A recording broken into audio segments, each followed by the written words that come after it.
This is the third room in the Darth Maul level of LEGO Star Wars: The Complete Saga.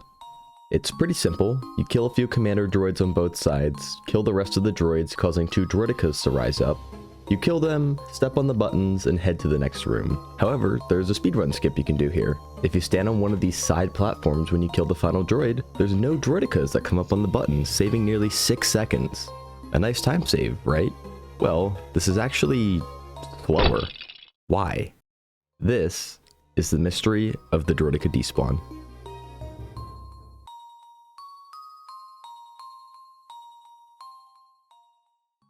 So let's answer the obvious question. How is this possibly slower? You quite literally can see here that the side that does the droidica despawn is so much faster.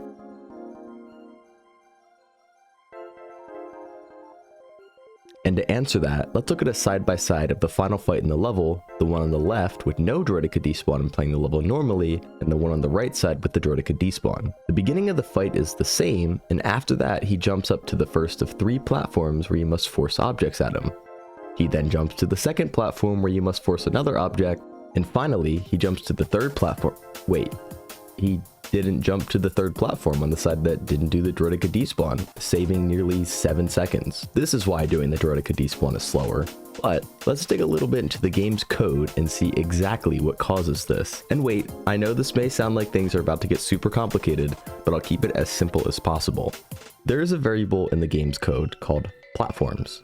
Like any other variable in the code, it stores important information about how the game should behave depending on what the value is. When you enter the final fight of the level, the value of platforms should be at 2, at least that's what the developers wanted. Assuming it's 2 when you enter the final fight, once you deal the first 6 hearts to Maul, it gets set to 3. The variable follows a pretty simple rule. If platforms is equal to 3, another variable, obstacle, is equal to 4. Obstacle is always just equal to 1 value above platforms. Looking at another script, if obstacle is equal to 4 and Maul is at the correct heart count, the script go to platform 1 runs, which makes Maul jump to the first platform and do everything related to that in-game. And the value of platforms is set from 3 to 4. Following the same rule from earlier, since platforms is now a value of 4, this sets the value of obstacle to 5. This repeats once again, and then platforms becomes 5, obstacles becomes 6, triggering the final platform. So, if by not doing the droidica despawn, Maul only jumps to 2 out of the 3 platforms, clearly this means something in this process is not working correctly. But what's the issue? In order to figure this out, let's look at one specific thing that happens each time Maul jumps to a platform. A mini-kit spawns in. This is just part of the process here. Every time Maul jumps to a new platform, a mini-kit spawns. Now knowing that, I'm going to play 2 clips of when I first entered the room, first with the droidica despawn.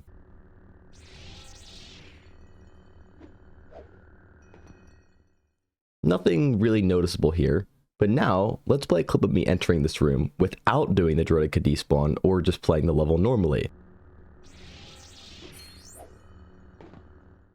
You can't see it, but you may have heard a familiar sound. The mini-kit spawned in, and we could just walk over there and see on the first platform that Darth Maul normally jumps to, the mini-kit already has spawned, which is a very clear visual indicator to us that the go to platform 1 script somehow has already run without Maul being ready to jump to the platforms. How is this possible? Well, let's go back to something I said before. When you enter the final fight of the level, the value of platforms should be at 2, at least that's what the developers wanted. When you enter the end fight without doing the droidica despawn, the value of platforms is not 2 as intended, but 3. Since it's already 3, the go to platform 1 script activates, but only part of it since Maul isn't ready to go to the platforms yet. But since it's activated, the value of platforms is now set to 4 and obstacle is now 5. This means that when you get to the second part of the fight, it goes straight to the go to platform 2 script, as go to platform 1 already happened. After that, the third one happens, and then he jumps down for the final hits. So here's what we know so far. For some reason, playing the level normally causes platforms to be at 3 entering the final room, and doing the droidica despawn causes platforms to be at 2 as intended. So the next question is, why does this difference even exist? Like, this is a completely different room of the level, how are they communicating with each other? This is where having distinct variable names is more important than ever. I told you about the platforms and obstacle variables in the end room, but there's another variable in this room called platforms. It turns out the variable is used in other places besides just the last room of Mall. The platforms variable in the third room refers to the current state that the floating walkways that move up and down as you progress through the room are in. When you enter this room, platforms is set to 1. This script here is basically the general outline for how this room works. When you reach the middle of the room at first, start ambush triggers, where the commander droids spawn, and the ambush value is set to 2. The next check that is happening in this room is that if there is one baddie remaining. In this case, the one baddie would be Darth Maul. Him being the only one left would mean that you killed all the other ones. This triggers start Droidekas, which brings up the Droidekas and sets the value of platforms to 2 and ambush to 3. The game waits until there's once again one baddie, which means you've killed the Droidekas, and then triggers activate pads, which really doesn't do anything important, but it does set the value of platforms to 3. Doing the Droideka despawn never allows activate pads to be reached, meaning the value of platform stays at 2. But that doesn't make any sense. While the Droidekas may not have spawned, there is still only one baddie left, right? Well, it's not that they didn't spawn, they spawned beneath the map.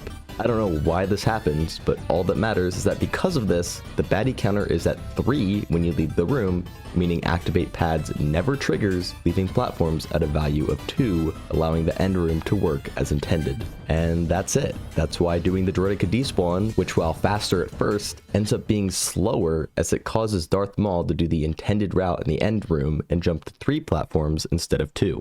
So as a final question, is there some sort of way you can combine the Droideka despawn and still only get Maul to jump to 2 platforms instead of 3? Well, let's look at what we know. In order to get Maul to jump to 2 platforms, we need the value of platforms to be 3, and in order for that to happen, the activate pad script needs to happen, which requires one baddie to be alive. Well, it seems pretty unlikely that we can reach one baddie when there's already 2 Droidekas stuck under the map, but what if only one was? This is the half Droideka despawn, which can happen when you kill the last enemy but jump almost over to the side platform in the small period of time before the cutscene plays. We can kill one Droideka, leaving 2 baddies, the other Droideka and Darth Maul. Well, let's just go ahead and kill him, leaving one baddie. And just like that, Maul jumps to 2 platforms instead of 3. Unfortunately, this is still slower than just doing it normally, but it is interesting that we can now utilize our knowledge to create this unique situation. And that's it. If you enjoyed this story, it would mean so much to me if you could subscribe and join us on the journey to 30,000 subs. Thanks for watching.